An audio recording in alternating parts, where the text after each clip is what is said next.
So I'm Tom, this is Kelsey, and this is Ophelia, who's just about to be 2. So Aphilia was born 6 weeks premature and struggled a little bit at birth, but fortunately she was discharged after a couple of weeks, absolutely fine. And then about a month old, her bowel stopped working, and that was kind of the beginning of what has been multiple surgeries, an ileostomy stoma, gastrostomy stoma, NG tube feeding as well. Just a lot of things happening in a very short amount of time.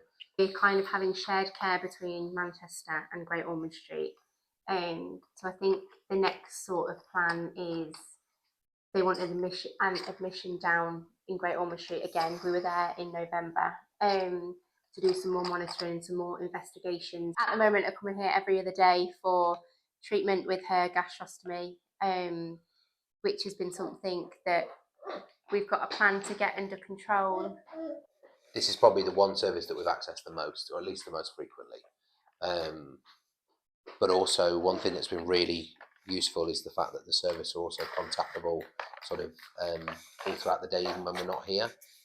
So we've had a couple of occasions where, because of a high stoma output, Ophelia suffers quite a lot with dehydration, and we're often balancing the risk of at what point do we go to A&E, at what point do we make an intervention, and before we actually worked with the ACT team, we were often kind of just on our own making that guess.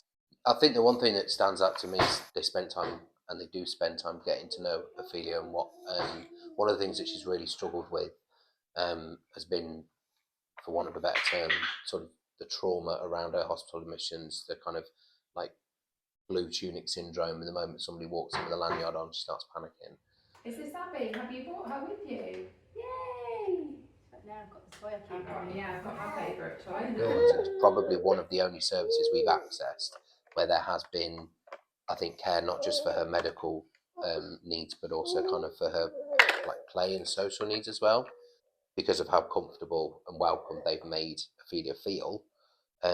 She seems to be relatively quite happy to come in here, whereas in other settings she's not happy at all. To not have to attend A&E every single time that she seems a little bit off, I think is really has made a huge difference to us.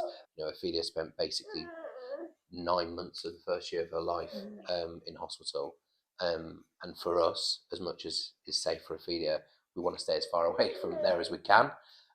So just to be able to do the interventions, whether it's like the granulation treatment or even observations if she's seems a little bit dehydrated, I think that makes, for us, it makes a huge difference. I'd really recommend, especially parents with children who have got kind of more long-term or more complex medical needs. I think the community service is really worthwhile. I think one thing that has been really beneficial in this whole situation has been having like members of the ACT team come with us to certain appointments, because they know obviously Aphilia really well now and us as well. It almost feels like there's somebody else there advocating for you. You as a parent just want the best for your child, and sometimes trying to get that out into whether it's a room full of medical professionals or just an individual who is probably thinking they don't know what they're talking about, but you're just trying to advocate for your child ultimately at the end of the day. And I think sometimes having somebody there who has spent the time getting to know you and your child really well helps, because they're another person there that is on your side. I think for the staff, we are probably more grateful than we could show. Even the just the little things that the team have done for Ophelia, like printing off the colouring when she comes in, like the toys are set up. It's a lot of things that can feel a bit fluffy, but actually to the child, especially one who accesses the service so often, makes a huge difference.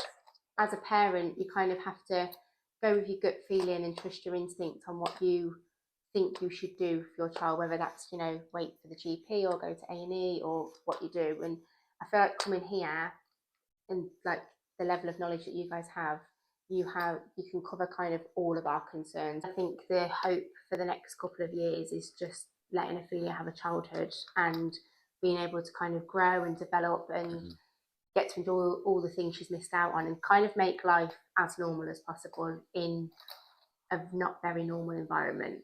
And I think this ties back into having the service here and not the hospital.